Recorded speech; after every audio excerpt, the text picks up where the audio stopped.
Good morning from Belgrade, and sadly this is the last time it will be good morning from Belgrade because this is our final day. So we thought we'd go for a final walk and just share, our final thoughts on Belgrade, some of the shocks of Belgrade and Serbia as well, because we really didn't know much about Belgrade, about Serbia and some of the other cities here prior to coming here, and we've just been blown away with how much history there is here. And we'll just share some of the shocks and surprises, and one of them is just how nice all the parks are here.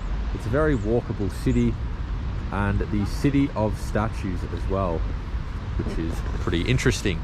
So I think one of the main shocks Hannah's been telling me is so many people speak English here. You'll just be walking or going into a shop, and when they know that we speak English, they can just switch and speak English straight away. So it's really a shock here. I didn't realize that they were taught English, and it's nice. It's a very good standard of English too. It's not like an accent or broken or anything. It's I've really been impressed with it. It's made our time here very easy because we have been here for a couple of months now. It's really flown by. Some of our trip, we've been away for about a year now. Some of our trip has really dragged in some of the cities, but here in Belgrade and Serbia, it's been a blink of an eye, really. And that is actually because I think Belgrade has really become one of our favourite. In fact, it's become my favourite city that I've been to. Hannah's as well. So it took Hannah a while for another city to knock off Prague from the top of her list. I think it's just on top of Prague, but I love Prague so much. But we've spent so much time here. I could spend heaps of time here. Yeah, so one of the things that I think Belgrade is just a place most people should visit, and what really shocked me about it is just how much history there is here. So like most of Europe, you've got the World War II side of things, but you've also got, there's some concentration camps here and all that other stuff. But also you've got Yugoslavia as well. There's a really nice Yugoslavia museum where Tito is buried. And then you go into some of the buildings that are still around that have been bombed from 1999 with the NATO bombings. And then obviously you've got the modern side of Belgrade as well, at the waterfront with all the skyscrapers being built. So you've got a really good variety, and a lot of European cities don't really have that. They'll have the World War II side of things and some really good history going back, God knows how many years.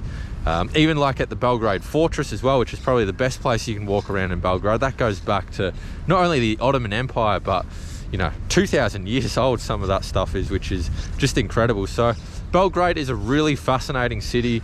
As I said, we spent about 2 months here, and even some of the cathedrals as well. I think St. Sava's one of the most impressive places I have ever laid eyes on.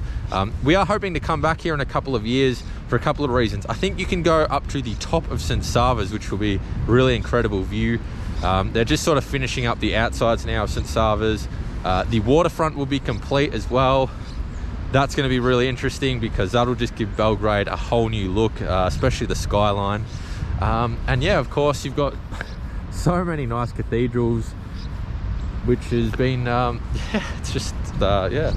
really just lost for words, to be honest. But now you might be wondering, what are some of the cons of Belgrade? There must be some bad things, and I would say the only bad thing about Serbia and Belgrade and the Balkans in general is just the public transport. It's very difficult. The buses are a bit of a pain. Trains are almost non-existent or very slow. We found this in Croatia as well, which is a real shame because Croatia is a very popular place for tourists to come, but transport there is terrible. The driving here is a bit, it's a bit interesting to say the least, but that's really sort of the easy stuff to fix, I would say. It's got everything else apart from the transport side of things. Anything really to do with roads and airport transfers. I believe it's Nikola Tesla Airport here. That's another interesting person that has come from this part of the world. Especially his museum as well, but they're redoing the airport as well, I believe, in the next couple of years. We're going this way.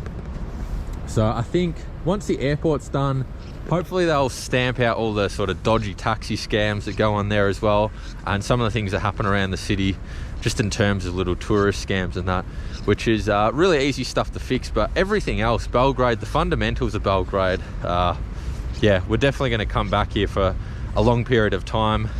Hannah was actually telling me yesterday this is actually a place she could see herself living if we could work here. I just think the time here has gone so quickly, and I think I'd be able to live here. I just love it so much here. And I haven't said that about any other place we've been, so yeah, she's been a hard one to impress, but like we're in Bodrum as well, and this time has just gone so much faster than that. I don't want to leave here, but have to continue on. Yeah, so the next place we're going to is a neighboring country. Once again, the buses were such a pain to get. We've just gone and spent a little bit too much money on a private transfer, which will be where our next video is coming from. Really looking forward to that city as well. A lot of history as well, but we'll keep that one for the next video. So thanks for watching, guys. Just to finish up, Belgrade, definitely one of our all-time favorite cities. I think it is our favorite city, to be honest with you. Serbia, really interesting cities. I didn't really touch on Novi Sad and Niš. We've already done videos on those two cities, but they're definitely worth visiting if you do get to come to Serbia for a couple of weeks. It's a really awesome country. Really love the history here. And hopefully when we do come back in a couple of years, you know, the waterfront will be complete, and we'll, you know, be able to see some more stuff that we haven't already seen. So thank you for watching, guys. Love Serbia, and see you guys in the next video. Bye bye.